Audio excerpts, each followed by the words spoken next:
बिस्मिल्लाहिर्रहमानिर्रहीम अस्सलामुअलैकुम dear students, welcome back to the grammar of science. Dear students, जैसा कि आपके इल्म में है कि हमने पीबीए के ऊपर लेक्चर सीरीज स्टार्ट कर रखी है और आज इंशाल्लाह हम इसका पीबीए नंबर 8 को कवर करेंगे अपने इस लेक्चर नंबर 8 में। डियर स्टूडेंट्स, अगर हम इसके टाइटल की तरफ मूव करें तो इसका जो टाइटल है वो ये है कि study the effect of combining resistor in series and parallel on the total equivalent resistance. यानी इसमें हम सीरीज और पैरेलल कॉम्बिनेशन देखेंगे कि अगर हम रजिस्टर को किसी सीरीज में या पैरेलल में इंस्टॉल कर दें तो फिर इसकी जो इक्विवेलेंट रेजिस्टेंस होती है उसको हम कैसे कैलकुलेट करेंगे। तो इस पीबीए में हम सबसे पहले डिस्कस करेंगे थ्योरी को, इसके बाद हम एपरेटस की तरफ मूव करेंगे, फिर प्रोसीजर, देन ऑब्जर्वेशन और लास्ट में हम फिर शॉर्ट क्वेश्चंस को डिस्कस करेंगे जो कि आपके PBA exam point of view से बहुत ज़्यादा इंपॉर्टेंट होने वाले हैं। बेसिकली ये जो हमारे पास पीबीए है इसमें दो हमारे पास डिफरेंट सेक्शन है इस पीबीए के। एक में हम डिस्कस करेंगे सीरीज और दूसरे में हम डिस्कस करेंगे पैरेलल कॉम्बिनेशन। तो बिना टाइम वेस्ट किए चलते हैं और इस पीबीए को अंडरस्टैंड करने की कोशिश करते हैं। डियर स्टूडेंट्स, अब हम स्टडी करने वाले हैं सीरीज कॉम्बिनेशन और हम इस सीरीज में रजिस्टर को इंस्टॉल करेंगे और डिफरेंट इसकी कैरेक्टरिस्टिक्स को अंडरस्टैंड करेंगे। यानी बेसिकली यहां हम थ्योरी को डिस्कस करने जा रहे हैं। तो सबसे पहले आप सर्किट डायग्राम को अंडरस्टैंड करें। ये दो सर्किट डायग्राम है। इस सर्किट डायग्राम में आप देखें तो ये जो सर्किट डायग्राम है इसमें जो चार्जेस हैं उनको गुजरने के लिए सिर्फ एक रास्ता अवेलेबल है। आप देखें एक ही पाथ अवेलेबल है। ये यहां से जैसे जैसे मैं पॉइंटर मूव करवा रहा हूं ऐसे ऐसे आपके चार्जेस जो हैं वो ट्रेवल करेंगे। तो there is only one path available to flow the charges. तो सिर्फ एक पाथ अगर अवेलेबल हो करंट के या चार्जेस को मूव कराने में तो इस सर्किट डायग्राम को हम बोलते हैं कि ये सीरीज सर्किट डायग्राम है। लेकिन यहां देखें कि चार्जेस को ट्रेवल करने के लिए more than one path available है। कुछ चार्जेस यहां से चले जाएंगे, कुछ यहां से चले जाएंगे, कुछ यहां से चले जाएंगे और सर्किट को कंप्लीट करेंगे। तो इस कॉम्बिनेशन को बोलते हैं पैरेलल कॉम्बिनेशन। तो पहले जो डेफिनेशन है वो क्या है कि if the resistor electrical component which mean electrical component installed end to end, यानी एंड टू एंड अगर रजिस्टर इंस्टॉल है। एंड टू एंड का क्या मतलब है कि एक रजिस्टर का राइट एंड दूसरे रजिस्टर के लेफ्ट एंड के साथ कनेक्टेड है तो इसको एंड टू एंड कनेक्शन बोलते हैं। इस तरह से कि there is only one path to flow the charges, कि करंट के गुजरने का सिर्फ एक ही रास्ता है, तो इसको हम क्या बोलेंगे, सीरीज कॉम्बिनेशन बोलेंगे। अब हम नेक्स्ट इसकी फर्दर करेक्टरिस्टिक्स की अगर तरफ मूव करें तो सबसे पहली जो करेक्टरिस्टिक्स है वो अगर आप यहां देखें, ये देखें कि जैसे आप नजर आ रहा है आपको यहाँ ट्रॉलीज हैं, यहाँ एम्प्टी ट्रॉलीज हैं, खाली ट्रॉलीज हैं। लेकिन जब यहाँ इसमें से गुजरती हैं तो ये ट्रॉलीज जो हैं वो फिल हो जाती हैं। ये यहाँ क्या है, बिल्कुल ऐसे ही है जैसे सर्किट के अंदर बैटरी काम करती है। तो इन ट्रॉलीज को आप चार्जेस समझे, जो ही चार्जेस बैटरी में से गुजरते हैं तो वो उनके पास एनर्जी आ जाती है। और ये ट्रॉलीज आप देख रहे हैं कि जब यहाँ इस रजिस्टर के क्रॉस से मूव करेंगी तो फिर क्या करेगा कि ये ट्रॉलीज खाली हो जाएंगी। बिल्कुल ऐसे ही इलेक्ट्रिकल सर्किट के अंदर जब ये चार्जेस रजिस्टर में से मूव होते हैं तो वहां वो अपनी एनर्जी ड्रॉप कर देते हैं। अगर मैं आपको प्ले करके दिखाऊं तो आप ज़्यादा इजीली इसको समझ पाएंगे कि मैं क्या कहना चाह रहा हूं। आई होप आप इसको समझ रहे हैं, यानी देखने से कि ट्रॉलीज यहाँ बैटरीज लोड कर रही है। बिल्कुल ऐसे ही इलेक्ट्रिकल सर्किट के अंदर बैटरी जो है वो क्या करती है, चार्जेस के अंदर एनर्जी लोड करती है। और यहाँ ये रजिस्टर क्या कर रहा है, इन ट्रॉलीज को खाली कर रहा है। तो इलेक्ट्रिकल सर्किट के अंदर रजिस्टर क्या करता है, चार्जेस की एनर्जी को ले लेता है या फिर कंज्यूम करवा लेता है। अब देखें, यहाँ देखने की चीज ये है कि ये जो ट्रॉलीज हैं ये आपस में, या चार्जेस आप इनको कह लें, ये आपस में कनेक्टेड हैं। आगे वाला चार्ज आगे जाएगा तो दूसरा चार्ज उसकी जगह लेगा। ऐसा मुमकिन नहीं है कि कोई चार्ज तेज चले और कोई चार्ज आहिस्ता चले, सारे चार्जेस की स्पीड एक जैसी होगी। तो अगर आप एक यूनिट टाइम के अंदर देखें, इस जगह या फिर इस जगह या डिफरेंट सेक्शंस के ऊपर आप यूनिट टाइम के अंदर स्टडी करना चाहें कि कितने चार्जेस ट्रेवल करके जा रहे हैं, तो इसका आंसर है कि एक जैसे चार्जेस ट्रेवल करके जा रहे हैं। तो ये एक सीरीज है, यानी एक ही रास्ता है। तो इस वजह से हर एक सेक्शन के ऊपर जो नंबर ऑफ ट्रॉलीज गुजर कर जा रही हैं वो सेम गुजर कर जा रही है। बिल्कुल ऐसे ही है कि सीरीज कॉम्बिनेशन के अंदर चार्जेस एक यूनिट टाइम के अंदर किसी सर्टेन एरिया में से इक्विवेलेंट ही गुजर कर जा रहे होते हैं। तो इसमें हमने क्या सीखा कि चार्जेस सीरीज कॉम्बिनेशन के अंदर सेम होते हैं, यानी जो टोटल करंट है वो जितना होगा उतना ही I1 करंट होगा, I2 करंट होगा और I3 करंट होगा। यानी अगर 3 रजिस्टर आपने लगाए हुए हैं तो तीनों रजिस्टर के अक्रॉस जो करंट की वैल्यू है वो सेम होगी, अगर तीनों रजिस्टर जो हैं वो सीरीज में इंस्टॉल किए हुए हैं। नेक्स्ट दूसरी चीज देखें, दूसरी चीज हमने यहां ये अंडरस्टैंड करनी है कि वोल्टेज के साथ क्या होगा। वोल्टेज कौन प्रोवाइड कर रहा है? ये बैटरी वोल्टेज प्रोवाइड कर रही है। तो ये वोल्टेज जाएगी, कुछ वोल्टेज ये कंज्यूम करेगा बल्ब, कुछ वोल्टेज ये कंज्यूम करेगा। इसको हम बोलते हैं पोटेंशियल ड्रॉप, यानी जो टोटल पोटेंशियल है जो ये बैटरी दे रही है इसको हम बोलते हैं ईएमएफ, और जो पोटेंशियल यहाँ ड्रॉप होगा उसको बोलेंगे पोटेंशियल डिफरेंस। तो यहाँ कुछ पोटेंशियल ड्रॉप होगा, कुछ यहाँ पोटेंशियल ड्रॉप होगा, कुछ यहाँ पोटेंशियल ड्रॉप होगा। अगर आप इन तीनों पोटेंशियल्स को ऐड कर दें तो वो उतना ही बनेगा जितना बैटरी जो है वो पोटेंशियल प्रोवाइड कर रही है। इसको मैं आपको दिखाना चाहूंगा, आप इसको देखेंगे तो आप इसको ज्यादा इजीली जो है वो अंडरस्टैंड कर लेंगे। देखें, लेट्स सपोज ये देखें, ये हम कनेक्ट कर रहे हैं, टोटल पोटेंशियल कितना है? 9 वोल्ट है। अब हर एक बल्ब के अक्रॉस अगर हम पोटेंशियल को कैलकुलेट करें, पोटेंशियल की वैल्यू, यानी इस पहले बल्ब के अक्रॉस पोटेंशियल की वैल्यू अगर हम कैलकुलेट करें तो आप देखेंगे कि ये 4 वोल्ट है। इस कैलकुलेटर ओपन करके आप इसको लिख भी सकते हैं कि ये 4 वोल्ट है। इसी के साथ अब नेक्स्ट जो है दूसरा हमारे पास जो बल्ब है इसके अक्रॉस अगर हम देखें पोटेंशियल कितना ड्रॉप हो रहा है तो हमें पता चल रहा है कि 2 वोल्ट इसके अक्रॉस पोटेंशियल ड्रॉप हो रहा है। इसको हम लिख लेते हैं +2। और जो तीसरा हमारे पास बल्ब है देन फिर हम इसका नोट करेंगे कि इसमें कितना पोटेंशियल जो है वो ड्रॉप हो रहा है। तो इसके अक्रॉस अगर आप पोटेंशियल देखें कि कितना पोटेंशियल ड्रॉप हो रहा है तो आपको पता चलेगा यहाँ 3 वोल्ट पोटेंशियल ड्रॉप हो रहा है। तो पहले हमारे पास 6 था, 6 और 3 कितना हो गया? 9 हो गया। तो इससे हमने क्या पता लगाया? इससे हमने ये बात समझी कि जो टोटल पोटेंशियल है जो बैटरी प्रोवाइड कर रही है, अगर आप वो पोटेंशियल, कुछ पोटेंशियल उसका यहाँ ड्रॉप होगा, कुछ यहाँ होगा और कुछ यहाँ होगा, तो जो पोटेंशियल ड्रॉप होंगे इन सबको आप ऐड कर लें तो वो उतना ही बनेगा जितना बैटरी पोटेंशियल दे रही है। तो इसको हम मैथमेटिकली कैसे लिखेंगे? इसको हम ऐसे ही लिखेंगे कि V1 + V2 + V3, तो ये तीनों को अगर आप ऐड कर लें तो उतना बनेगा जितना बैटरी प्रोवाइड करेगी। इसको हम KVL भी कहते हैं, लेकिन ये थोड़ी फर्स्ट ईयर की चीज है, आप बेशक इसको स्किप कर दें। ये लॉ है बेसिकली, किरचॉफ वोल्टेज लॉ इसको कहते हैं, कि sum of potential drop across each resistance, हर रेजिस्टेंस के अक्रॉस जो पोटेंशियल ड्रॉप हो रहा है उसको अगर आप सम कर लें तो वो इक्वल होगा voltage supply by the battery, जितना बैटरी वोल्टेज सप्लाई कर रही है। ये बेसिकली एक लॉ है जिसको हमने अभी अंडरस्टैंड किया है। नेक्स्ट देखें, यहां तक आप समझ गए हैं। अब अकॉर्डिंग्स टू ओहम्स लॉ अगर हम जाएं तो हम लिख सकेंगे कि V इक्वल होता है IR। तो यहाँ इस V की जगह हमने IR लिख दिया, इस V1 की जगह IR1, इस V2 की जगह IR2 और इस V3 की जगह IR3 लिख दिया। अब यहाँ क्योंकि करंट सेम है सब में तो करंट हम कॉमन ले रहे हैं, करंट कॉमन लेंगे तो इक्विवेलेंट रेजिस्टेंस हमारे पास बनेगी R1 + R2 + R3। तो ये हमारे पास एक चीज आई है जो कि अभी हम इस एक्सपेरिमेंट के अंदर यूज करने वाले हैं। और ये हमें क्या कह रही है? ये इक्वेशन हमें ये बता रही है कि जो इक्विवेलेंट रेजिस्टेंस होगी, यानी जो टोटल रेजिस्टेंस होगी, या आप इसको कह सकते हैं कि नेट रेजिस्टेंस जो होगी वो तमाम रेजिस्टेंस का सम होगी। और एक और बात भी इससे रिलेटेड है, वो ये है कि जो इक्विवेलेंट रेजिस्टेंस होती है सीरीज कॉम्बिनेशन के अंदर, ये हमेशा ग्रेटर होती है इंडिविजुअल रेजिस्टेंस के। ये मैं भी आपको समझाऊंगा। अभी हम जब टेबल के अंदर वैल्यूज डालेंगे तो आपको ज्यादा इजीली ये बात समझ आ जाएगी। अब हम नेक्स्ट मूव करते हैं अपने प्रोसीजर की तरफ। यहाँ हमारे पास प्रोसीजर है और प्रोसीजर से पहले आप एपरेटस देख लें, क्योंकि एक क्वेश्चन वगैरह आ सकते हैं एपरेटस से रिलेटेड। तो इसमें एपरेटस जो हमें चाहिए वो वोल्ट मीटर चाहिए, वोल्टेज को मेजर करने के लिए, एम मीटर करंट को मेजर करता है, बैटरी चाहिए, सैंड पेपर चाहिए, कनेक्टिंग वायर चाहिए, की चाहिए, यानी ये स्विच को हम की कह रहे हैं, और 2 रेजिस्टर्स हमें चाहिए R1 और R2। यहाँ जस्ट R1 ही इंस्टॉल है और नीचे आप देख सकते हैं सर्किट डायग्राम के अंदर यहाँ R1, R2 और R3 3 रेजिस्टर जो हैं वो इंस्टॉल्ड है। अच्छा, अब सबसे पहले हमने क्या करना है? सबसे पहले हमने नीट सर्किट डायग्राम बनानी है। 2 रजिस्टर हैं तो जस्ट यहाँ तक बनाएंगे, इसको बनाने की जरूरत नहीं है आप लोगों को।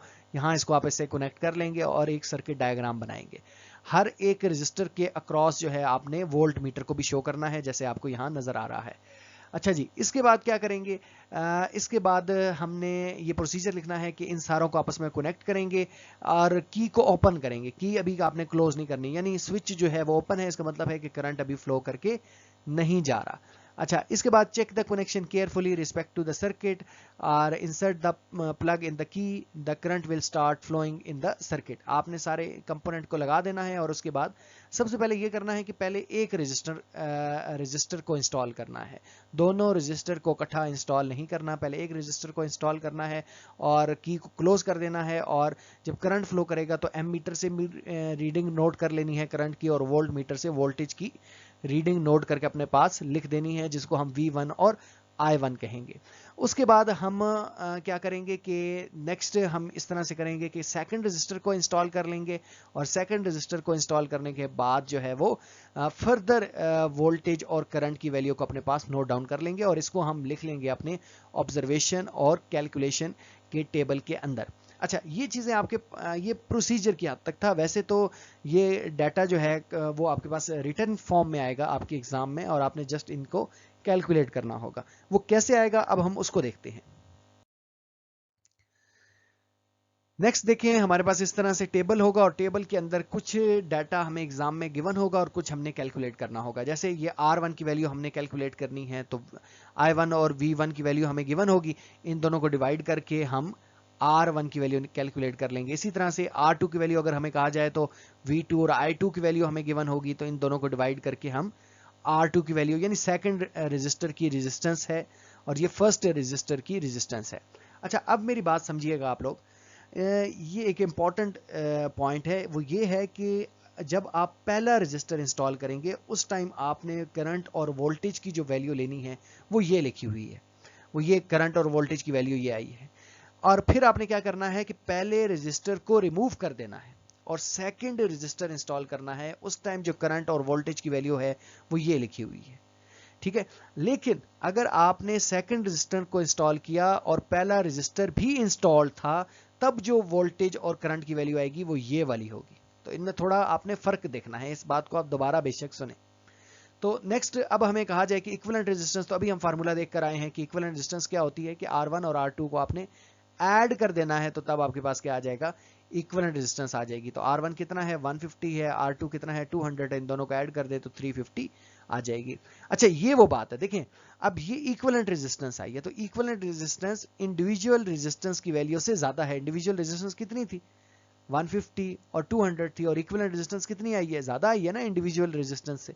तो यही जो है वो की फैक्ट है कि जो सीरीज कॉम्बिनेशन होता है इसमें जो इक्विवेलेंट रेजिस्टेंस आती है वो इंडिविजुअल रेजिस्टेंस की वैल्यू से ज्यादा आती है। अच्छा, ये बात तो हो गई हमारी। लेकिन एक और पॉइंट इसमें यह भी है कि अगर आप यहां से R1 और R2 को ऐड करके रेजिस्टेंस नहीं निकालना चाहते तो आप ऐसे भी रेजिस्टेंस निकाल सकते हैं V बाय I, यानी ये V है ये I है, इन दोनों को डिवाइड करें तो यहां भी आप रेजिस्टेंस की वैल्यू को कैलकुलेट कर सकते हैं। डियर स्टूडेंट्स, अब हम डिस्कस करते हैं पीबीए क्वेश्चंस को, जो कि आपके एग्जाम पॉइंट ऑफ व्यू से बड़े ही इंपॉर्टेंट होने वाले हैं। तो आप लोगों ने जरा तवज्जो से इनको सुनना है। यहां देखिए कि जो क्वेश्चन नंबर 1 है कि from figure answer the following question, और ए पार्ट है कि what type of combination is shown, यानी ये किस टाइप का कॉम्बिनेशन है। तो आप देख सकते हैं कि यहाँ जो चार्जेस हैं उनको ट्रेवल करने के लिए सिर्फ एक ही पाथ अवेलेबल है, इस वजह से ये क्या है, सीरीज कॉम्बिनेशन है। तो राइट आंसर हमारे पास क्या है, सीरीज कॉम्बिनेशन। नेक्स्ट देखें कि बी पार्ट है कि if R1 is equal to 20 ohm, R2 is 10 ohm and R3 is 30 ohm, then calculate the equivalent resistance, यानी R1 की वैल्यू भी हमें पता है, R2 की भी और R3 की भी, अभी हमने इक्विवेलेंट रेजिस्टेंस को फाइंड आउट करना है। तो अभी हम प्रीवियस ये बात समझ कर आए हैं कि R equivalent is equal to होता है R1 plus R2 plus R3 के तीनों की रेजिस्टेंस को ऐड कर दें तो इक्विवेलेंट रेजिस्टेंस आएगा, जो कि हमारे पास आंसर यहाँ आया है 60 ओम्स का। नेक्स्ट इसका सी पार्ट देखें कि if a battery of 20 volt is connected then what is the value of current in each resistor, हर एक रजिस्टर में से करंट की कितनी वैल्यू होगी अगर 20 वोल्ट की आप बैटरी लगा दें। तो इसका आंसर सिंपल तो ये है कि करंट सेम होगा, यानी जहां जितना करंट होगा उतना ही यहाँ उतना ही यहाँ। इसका आंसर ही, इसका रीजन क्या है, इसका रीजन ये है कि सीरीज कॉम्बिनेशन के अंदर करंट की वैल्यू सेम होती है। लेकिन अब हमने इसको कैलकुलेट भी तो करना है कि करंट है कितना, तो इसके लिए हम फार्मूला लिखेंगे I is equal to V over R। तो V हमारे पास वोल्टेज है जो कि बैटरी की 20, और R जो है R इक्विवेलेंट पुट करना है, R1 R2 या R3 नहीं पुट करना बल्कि R इक्विवेलेंट पुट करना है। तो इस तरह हमारे पास जो करंट आएगा 0.33 एम्पियर आएगा।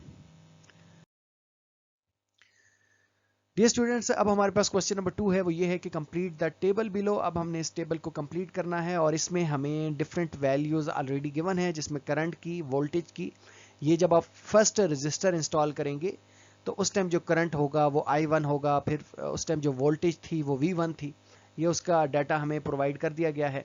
तो इस तरह इन्होंने रजिस्टर भी कैलकुलेट करके, रेजिस्टेंस भी कैलकुलेट करके हमें दे दी गई है। इसी तरीके से I2 करंट वो है कि जब जो है वो सेकंड रजिस्टर इंस्टॉल है, लेकिन यहाँ इंपॉर्टेंट चीज ये है कि जब सेकंड रजिस्टर हमने इंस्टॉल किया है तो तब फर्स्ट रजिस्टर को हमने रिमूव कर लिया है, यानी फर्स्ट इंस्टॉल नहीं है। ठीक है, ये जस्ट सेकंड की ही है। लेकिन अगर आपने सेकंड इंस्टॉल किया है और फर्स्ट भी इंस्टॉल किया है तो वो जो वैल्यूज हैं वो ये वाली वैल्यूज हैं। ठीक है, यानी ये वो है कि जो टोटल करंट है या जो टोटल वोल्टेजेस हैं ये वो वाली वो है। लेकिन जब आप फर्स्ट को इंस्टॉल कर लें और सेकंड को खाली फर्स्ट को इंस्टॉल करें, सेकंड ना हो तो तब ये वैल्यू है। खाली सेकंड रजिस्टर इंस्टॉल करें और फर्स्ट ना हो तो तब ये वैल्यूज हैं। लेकिन फर्स्ट और सेकंड दोनों इंस्टॉल्ड हो तो तब ये करंट और वोल्टेज की वैल्यूज हैं। तो अगर अभी हमने रेजिस्टेंस निकालनी है तो अभी हम पीछे जो देख कर आए उसमें जस्ट हमने क्या किया था, R1 और R2 को ऐड कर दिया था। लेकिन यहां ऐसा नहीं कर सकते, R1 और R2 को ऐड नहीं कर सकते। क्यों नहीं कर सकते? इसका रीजन ये है कि यहाँ वोल्टेज की और वैल्यू है, देखिए V2 और है और V1 और है। अगर आप इन दोनों को ऐड करेंगे तो आंसर गलत आ जाएगा इक्विवेलेंट रेजिस्टेंस के लिए। तो इस सूरत में अब हम क्या करेंगे, इस सूरत में ये जो वोल्टेज और करंट की वैल्यू है इन दोनों को डिवाइड करके हम क्या करेंगे, रेजिस्टेंस की वैल्यू निकालेंगे, नेट रेजिस्टेंस की वैल्यू निकालेंगे। तो अगर नेट रेजिस्टेंस आप कैलकुलेट कर लें, इसकी जो ऊपर आती है वो 83.3 आती है और नीचे वाली की 75 आती है। नेक्स्ट देखिए, नेक्स्ट हमारे पास है कि now from the above table which is same and which is different. कौन सी चीज सेम है और कौन सी चीज डिफरेंट है। तो आप देख सकते हैं कि करंट सेम है क्योंकि सीरीज कॉम्बिनेशन है।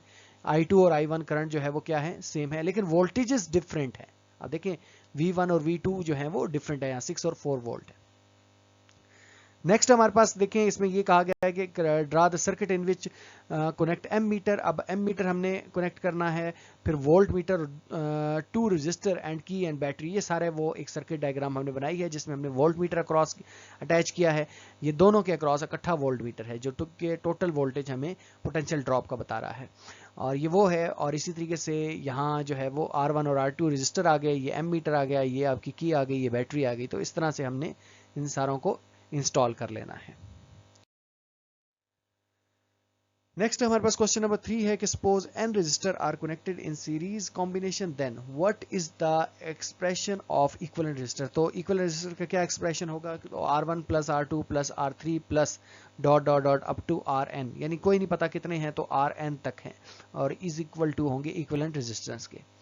Is the equivalent resistance being smaller और greater than any individual resistance. तो ये बात अभी हम देख कर आए हैं और इसका आंसर क्या है, इसका आंसर ये है कि equivalent resistance is always greater than individual resistance because it is the sum of all individual resistance। Next C part है कि right the unit of resistance. तो रेजिस्टेंस की यूनिट क्या होती है, ओम्स होती है, जिसे हम ओमेगा से रिप्रेजेंट करते हैं।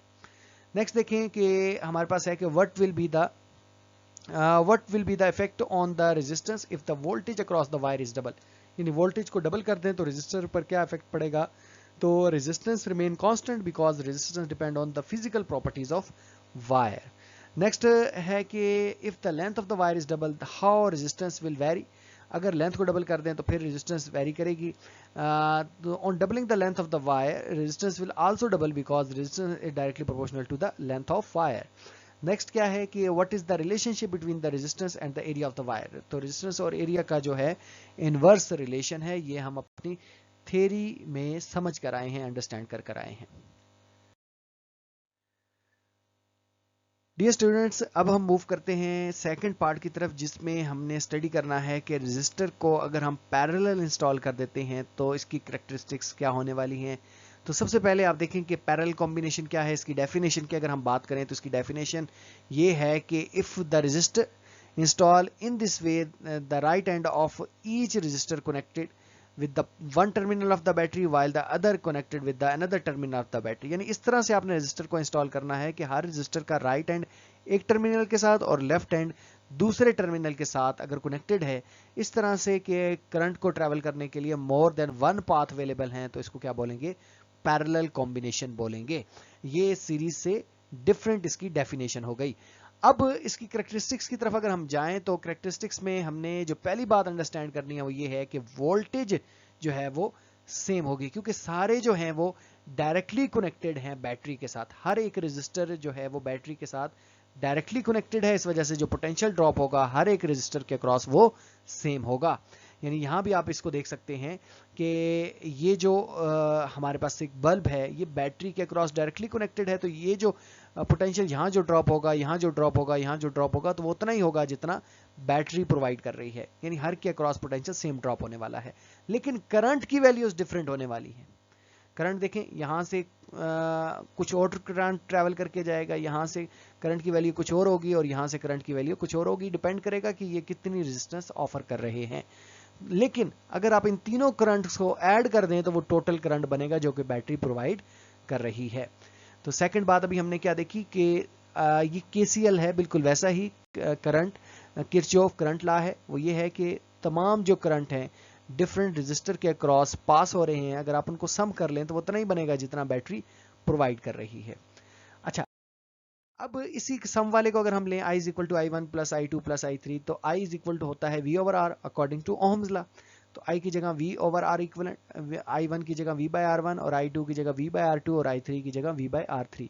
यहाँ से V कॉमन ले लें आप, तो I by R1, I by R2, I by R3, ये V से कैंसिल आउट हो जाएगा। तो हमारे पास जो इक्वेशन बनेगी वो क्या बनेगी, एक और स्टेप आएगा इसमें, 1 over R equivalent is equal to 1 by R1 plus 1 by R2 plus 1 by R3। अच्छा, तो अब हम इसमें ये है कि हम इसको कह सकते हैं कि the reciprocal equivalent resistance of the any number of resistor in parallel combination is equal to the sum of reciprocal of their individual resistance. यानी इंडिविजुअल रेजिस्टेंस के रेसिप्रोकल का अगर आप सम ले लें तो इक्वल होगा इक्विवेलेंट रेजिस्टेंस के रेसिप्रोकल के। तो अब नेक्स्ट अगर हम इसमें एक और इंपॉर्टेंट चीज जिस तरह हमने देखी थी वहां पीछे भी, तो यहाँ जो इक्विवेलेंट रेजिस्टेंस होगी वो हमेशा लेस होगी इंडिविजुअल रेजिस्टेंस से। सीरीज कॉम्बिनेशन के अंदर इक्विवेलेंट रेजिस्टेंस ग्रेटर होती है, जबकि पैरेलल कॉम्बिनेशन के अंदर इक्विवेलेंट रेजिस्टेंस की वैल्यू जो है वो लेस होती है इंडिविजुअल रेजिस्टेंस से। अब अगेन आ गए हैं हम प्रोसीजर की तरफ, और प्रोसीजर में आप देख सकते हैं सबसे पहले आपने सर्किट डायग्राम बनानी है और इसके साथ आपने नेक्स्ट प्रोसीजर में लिखना है कि connect to resistor in parallel, voltmeter ammeter की battery respect to the circuit diagram. फिर आपने लिखना है connect voltmeter in parallel and ammeter in series, यानी वोल्ट मीटर को आपने पैरेलल इंस्टॉल करना है इसके, और एम मीटर को हमेशा सीरीज में इंस्टॉल करना है। Note the reading of the voltmeter and ammeter, voltmeter और एम मीटर की रीडिंग्स को आपने नोट करना है कि कितनी शो कर रहे हैं, और फिर आपने इक्विवेलेंट रेजिस्टेंस को इस फार्मूला के अकॉर्डिंग जो है वो कैलकुलेट कर लेना है। अच्छा जी, नेक्स्ट चलते हैं। नेक्स्ट देखिए, हमारे पास ये जो फार्मूला था कि इक्विवेलेंट रेजिस्टेंस का, भी हम देख कर भी आए हैं कि 1 over R1 plus 1 over R2 plus 1 over R3 होता है यहाँ से। लेकिन अगर दो रेजिस्टेंस हैं तो जस्ट 1 ओवर R1 और 1 ओवर R2 होगा। यहाँ एलसीएम ले लें, डिनोमिनेटर का ऊपर R2 प्लस R1 आ जाएगा, इसको फर्दर रीअरेंज करें तो R1 into R2 over R1 plus R2 आ जाएगा। अच्छा, यहाँ देखें, यहाँ वोल्टेज की वैल्यू हमारे पास गिवन है। लेट्स सपोज वोल्टेज 6 वोल्ट थी, करंट I1 0.04 था, सेकंड में से जो करंट ट्रेवल करके जा रहा था वो 0.02 था। R1 की वैल्यू हमारे पास 150 ओम थी, R2 की वैल्यू 300 ओम थी। तो अब जो इक्विवेलेंट रेजिस्टेंस है, जस्ट हमने R1 और R2 को मल्टीप्लाई करना है, डिवाइड में हमने ऐड करना है, और इन दोनों को डिवाइड कर दें तो फिर हमारे पास जो इक्विवेलेंट रेजिस्टेंस आती है वो कितनी आती है, 100 ओम आती है। लेकिन इंटरेस्टिंग चीज देखें कि इंडिविजुअल रेजिस्टेंस 150 है और 300 है, लेकिन जो इक्विवेलेंट रेजिस्टेंस है वो इन दोनों से लेस है। तो यही हमने देखा कि जो टोटल रेजिस्टेंस होती है पैरेलल कॉम्बिनेशन में, या इक्विवेलेंट रेजिस्टेंस जो होती है वो इंडिविजुअल रेजिस्टेंस से लेस होती है। नेक्स्ट मूव करेंगे।